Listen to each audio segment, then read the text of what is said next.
আলাইকুম everyone, welcome back to my channel Alvi's kitchen. আশা করি আপনারা সবাই ভালো আছেন। আমি আজকে আপনাদের সঙ্গে একটি রেগুলার রান্না শেয়ার করছি। সেটি হচ্ছে পুঁই ডাল, অর্থাৎ পুঁই শাক দিয়ে ডাল। এই পুঁই ডাল খেতে এতই মজা হয় যে মাছ মাংসের কোনো প্রয়োজন হবে না। আশা করি এই রেসিপিটি আপনাদের অনেক ভালো লাগবে। চলুন চলে যাই মূল রেসিপিতে। ডাল দিয়ে পুঁই শাক রান্না করার জন্য একটি হাঁড়িতে তেল দিয়ে দিয়েছি। এবারে দিয়ে দিচ্ছি 2টা পেঁয়াজ কুচি। এখন দিয়ে দিচ্ছি 5টা কাঁচামরিচ মাঝখান থেকে কুচি।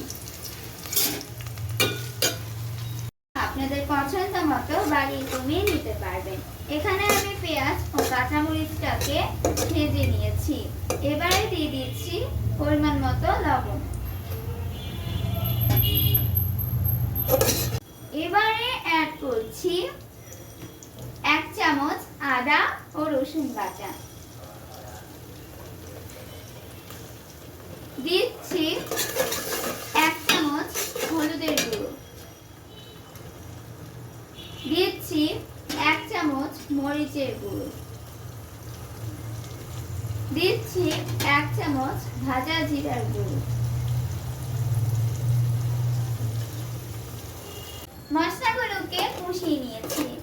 এখন এখানে সামান্য কিছুটা পানি অ্যাড করছি। এবারে আগে থেকে একটা আলু কেটে রেখেছিলাম, সেটা দিয়ে দিচ্ছি।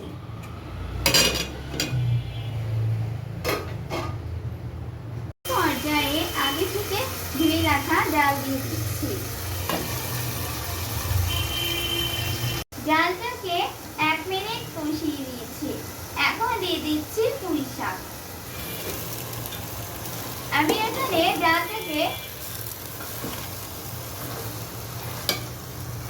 ডালটা যাতে আস্তে থাকে সেইভাবেই এই রান্নাটা করব, কারণ ডালটা আস্তে থাকলে পুঁই শাকটা খেতে খুব ভালো লাগে। এখন পুঁই শাকটাকে সেদ্ধ হওয়া পর্যন্ত রান্না করে নিব। পুঁই শাক, আলু, ডাল সবকিছুই সিদ্ধ হয়ে গিয়েছে। এখন আমি এখানে একটা স্পেশাল বাগার দিয়ে দেব। চুলায় একটা প্যান বসিয়ে তেল গরম করে নিয়েছি। এখন দিয়ে দিচ্ছি 5টা শুকনো মরিচ।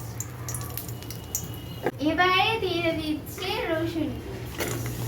রসুনগুলোকে ব্রাউন করে ভেজে দিচ্ছি সামান্য আস্ত জিরা।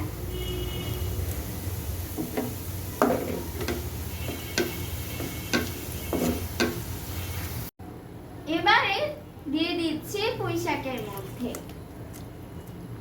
এখন চুলাটাকে বন্ধ করে দিব।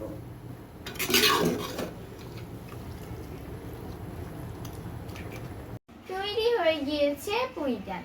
আশা করি এই পুঁই ডালের রেসিপিটি আপনাদের অনেক ভালো লেগেছে। যাদের ভালো লেগেছে তার অবশ্যই লাইক, কমেন্টস ও শেয়ার করতে ভুলবেন না। সেই সাথে আমার চ্যানেলটি সাবস্ক্রাইব করার অনুরোধ রইল। আজকে এই পর্যন্তই। আবার দেখা হবে অন্য কোনো রেসিপিতে। সেই পর্যন্ত সবাই ভালো থাকবেন। আল্লাহ হাফেজ।